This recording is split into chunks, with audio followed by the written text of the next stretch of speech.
네, 안녕하세요 여러분. 미국 주식 읽어주는 여자 주식 누나입니다. 12월 10일 목요일 미국 증시 마감 브리핑 해드릴게요. 이날 뉴욕 증시는 미국의 경기 부양책 협상 상황을 주시하며 등락을 반복한 끝에 혼조세로 장을 마감했습니다. 다우지수와 S&P 500 지수가 소폭 하락한 반면 나스닥 지수는 상승 마감했습니다. 하지만 3대 지수 결국 모두 5일선을 이탈하고 마감이 되었죠. 민주당과 공화당은 지방정부 지원과 기업에 대한 책임보호 조항 등을 두고 대립을 이어가고 있습니다. 미치 매코넬 공화당 상원 원내대표는 전일 백악관 및 공화당의 새로운 제안을 모두 거부한 민주당에 대해 정치적인 이유로 타협을 거부하고 있다고 비판했습니다.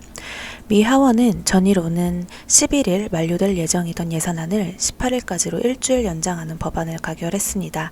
한편 스티븐 무누신 미국 재무장관은 재정 부양책과 관련해 많은 진전을 보이고 있다고 언급했으며 민주당 낸시 펠로시 하원 의장은 연내 부양책을 통과시킬 것이란 의지를 재확인했습니다.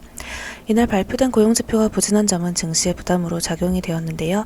미국 노동부는 지난주 신규 실업수당 청구 건수가 전주 대비 13만 7천 명 늘어난 85만 3천 명을 기록했다고 발표했습니다.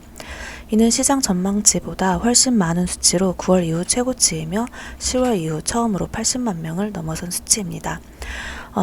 최근 코로나19 상황 악화에 따른 재봉쇄 조치로 고용이 타격을 받았다는 분석이 제기되고 있습니다.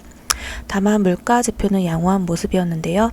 11월 소비자 물가 지수는 전월 대비 0.2% 상승해 시장 전망치를 웃돌았고 변동성이 큰 음식과 에너지를 제외한 근원 CPI도 전월 대비 0.2% 상승해 시장 전망치를 상회했습니다. 그리고 미국의 코로나19 상황은 더욱더 악화되고 있는 모습인데요. AP통신은 이날 미국의 하루 사망자는 3,124명을 기록해 역대 최고치를 기록했으며 지난 5일 동안 100만 명 이상이 코로나19 확진 판정을 받은 것이라고 전했습니다. 하루 평균 확진자는 20만 9천 명으로 역대 최다 기록을 경신했다고 합니다. 그러나 여전히 코로나19 백신 기대감은 지속되고 있는 모습입니다. 영국과 바레인, 캐나다, 사우디아라비아 이러한 국가 등에서 화이자 백신을 승인하는 국가들이 점점 늘어나고 있는 가운데 미국 FDA의 자문기구도 이날 화이자 백신 승인을 논의하기 위한 회의에 돌입했습니다. FDA가 빠르면 이번 주에 백신을 승인할 것으로 전망되고 있습니다. 유럽중앙은행이 추가 양적 완화 정책을 발표한 점도 증시에 긍정적으로 좀 작용이 되었는데요. 유럽중앙은행은 이날 통화정책 정례 회의를 열고 기준금리를 동결했지만 팬데믹 긴급 매입 프로그램 규모를 1조 8,500억 유로로 5천억 유로를 증액했습니다. 순 매입 기한도 내년 6월 말에서 2022년 3월 말까지로 9개월 연장했으며 자산 매입 프로그램도 연내 3,600억 유로 규모를 늘리기로 했습니다. 다만 영국의 노딜 브렉시트에 대한 우려가 증폭되면서 증시에 미치는 영향은 제한적인 모습이었습니다.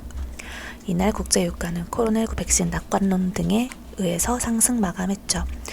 종목별로 봤을 때는 숙박 공유업체인 에어비앤비가 상장 첫날 112% 폭등했으며 스타벅스 같은 경우는 매장 확대 계획을 발표하면서 4.97% 상승 마감했습니다.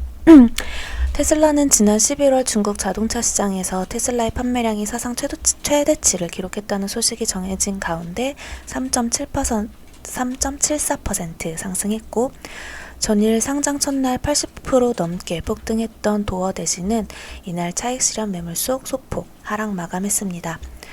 자, 그럼 오늘 미국 증시 마감 브리핑은 여기까지 할게요. 영상 재미있게 봐주신 분들 구독과 좋아요 부탁드립니다. 이상 주식 알려주는 여자 주식 누나였습니다. 또 만나요.